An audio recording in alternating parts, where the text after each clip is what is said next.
இன்றைக்கி வீடியோவில் வந்து இந்த அடிக்கிற வெயிலுக்கு ஈஸியாக ஒரு லெமன் ஜூஸ் எப்படி வீட்டிலே போடுறது அப்படிங்கிறது வந்து பார்க்கலாம். எல்லோரும் போடுறது தான், இதை கொஞ்சம் வித்தியாசமாக போடலாம். இப்போ நான் அதுக்கு வந்து ஒரு பழம் எடுத்து வச்சுருக்கேன்.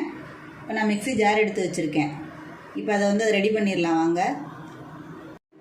இப்போ ஒரு பழம் லெமன் எடுத்து வச்சுருக்கதை அதை கட் பண்ணி வச்சுருக்கேன். அதை வந்து ஜாரில் புழிஞ்சு விட்டுறலாம். இப்போ விதையோடே போட்டுக்கிறோங்க. இப்போ உங்களுக்கு ஆளுக்கு இது 2 பேர் குடிக்கிற மாதிரி இருந்ததுன்னா நீங்கள் ஒரு பழம் வந்து புழிஞ்சுக்கலாம்.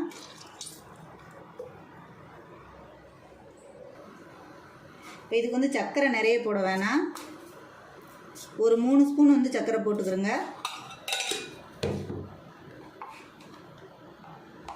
ஒரு 1/4 டீஸ்பூன் வந்து உப்பு போட்டுக்கிறோங்க.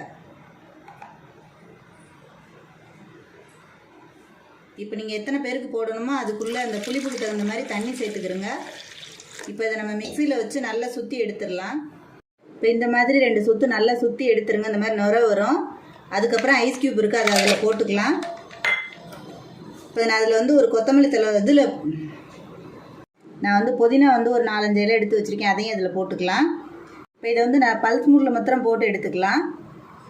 இப்போ வந்து புதினா வந்து ஃபுல்லாக அரைப்படலை, லைட்டாக தான் அரைப்பட்டுருக்கு பாருங்கள்.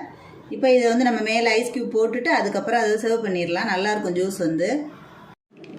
இப்போ நம்ம ஜூஸ் வந்து ரெடி ஆயிடுச்சு. மேலே நம்ம மீதி இருக்கிற ஐஸ் க்யூப் அதில் வந்து போட்டுருங்க. இப்போ அதுக்கு மேலே வந்து புதினா வந்து வச்சுருங்க. லைட்டாக பல்ஸ் மூடில் போட்டதுனால ரொம்ப அரைப்பட்டுருக்காது. நீங்கள் இப்போ இது வந்து நார்மலாக இருக்கவங்களுக்கு வந்து சர்க்கரை போட்டுக்கலாம். லைட்டாக சர்க்கரை கம்மி பண்ணிவிட்டு நீங்கள் லைட்டாக உப்பு போட்டு இதே மாதிரி போட்டு கொடுத்தீங்கன்னா சுகர் பேஷண்ட்டுக்கெலாம் நல்லாயிருக்கும். இதே மாதிரி நீங்களும் ட்ரை பண்ணி பாருங்கள். லெமன் ஜூஸ் நல்லாயிருக்கும். இந்த தொடர்ந்து போடுற வீடியோ ஃபுல்லாக சப்போர்ட் பண்ணுங்கள். வீடியோ பிடிச்சிருந்துச்சுன்னா லைக் பண்ணுங்கள், ஷேர் பண்ணுங்கள், மறந்துடாமல் சப்ஸ்கிரைப் பண்ணுங்கள், சேனலுக்கு சப்போர்ட் பண்ணுங்கள்.